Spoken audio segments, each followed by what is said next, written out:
আজকে ইরান আহত হচ্ছে, ইরানের উপর মিসাইল মারা হচ্ছে, ইরানের ছোট ছোট শিশুদেরকে শেষ করা হচ্ছে।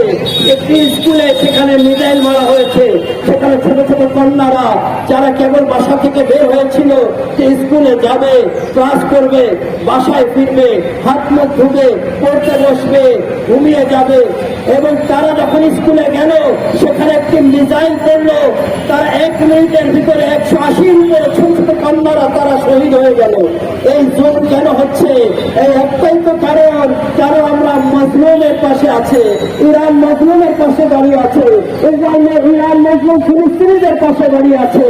আজকে বিশ্বে এতগুলো মুসলমান রাষ্ট্র, আপনারা সবাই, আপনারা সোশ্যাল মিডিয়াতে আপনাদের চোখ আছে, আপনারা সবাই জানেন আজকে আমেরিকা কত দূর, কিভাবে ইরানে হামলা হচ্ছে।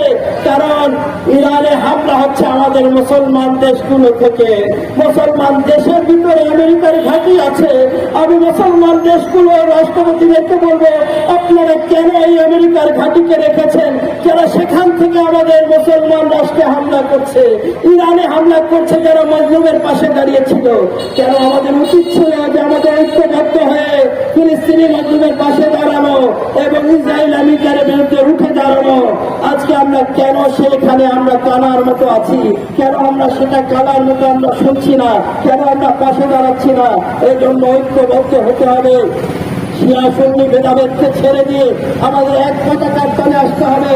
আমাদের আল্লাহ এক, আমাদের আমরা সবাই আমাদের প্রিয় নবী হযরত মুহাম্মদ সাল্লাল্লাহু আলাইহি ওয়াসাল্লামের উম্মত। আমরা আমাদের প্রিয় নবী হযরত মুহাম্মদ সাল্লাল্লাহু আলাইহি ওয়াসাল্লামের আমরা অনুসারী, আমরা এক কিবলা ও কাবার অনুসারী, আমরা এক কিতাব আল্লাহর কোরআন 30 পারা কোরআনকে আমরা মেনে চলি।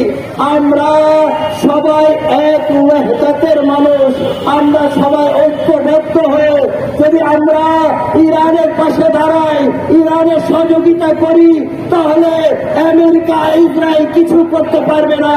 আজকে বিশ্ব দেখে নিয়েছে, একজন ইরান যখন দাঁড়িয়েছে আমেরিকা ইসরায়েল ভয় পেয়েছে।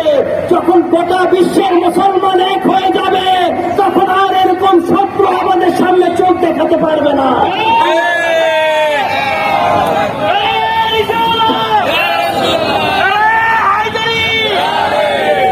আমরা বিশ্ব মুসলমানদেরকে আজকে এই ওয়াহদাতের স্বার্থে, ঐক্যতার স্বার্থে সবাইকে ঐক্যবদ্ধ হতে বলছি। আপনারা একটু পাশে আসেন। ইরান আমাদের কাছে কখনো বলে নেই যে তোমরা আসো যুদ্ধ করো আমাদের সাথে। ইরান চায় না যে মুসলমানরা আসেন যুদ্ধ করেন। আমাদের সেই ভাইয়েরা যুদ্ধ করে যাচ্ছে, তোর পক্ষে আমরা আমাদের ইমানি দায়িত্ব হিসাবে আমরা তাদের হকে দোয়া তো করতে পারি। আমরা তাদের জন্য, তাদের হকে আমরা আমেরিকা ইসরায়েলের বিরুদ্ধে বিক্ষুব্ধ করতে পারি, আমরা তাদের পক্ষে স্লোগান তো দিতে পারি। এটাই হলো আমাদের ইমানি দায়িত্ব। যারাই আজকে ইসলামকে ভালোবাসে, যারাই আজকে নিজেদেরকে ইমানদার মনে করে, কারণ আমাদের জানতে হবে কোরআন স্পষ্ট আওয়াজ করেছে, কি বলেছে, যারা ইহুদি নাসারাদের পৃষ্ঠপোষক বন্ধু মনে করে তারা তাদের ন্যায় হয়ে যাবে। তো আর কতদিন তাদের গোলামি করবে মুসলমান ভাইরা? তাদের গোলামিকে বাঁচছেন।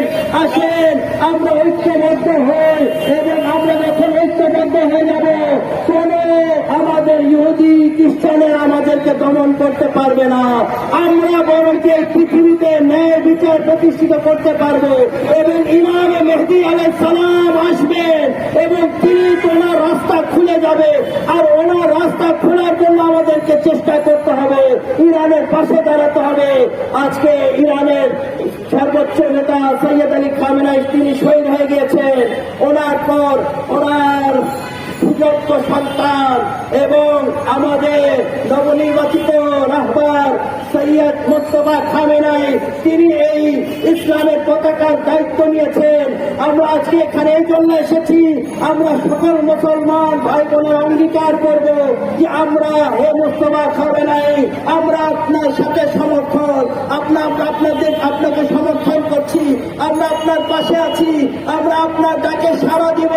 আপনি যদি আমাদেরকে বলেন জিহাদের জন্য আসতে, তাহলে আমরা জিহাদের জন্য প্রস্তুত আছি।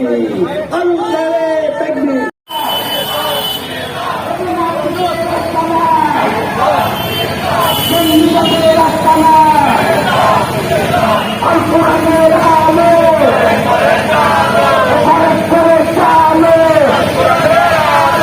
আমরা সবাই নবীর সেনা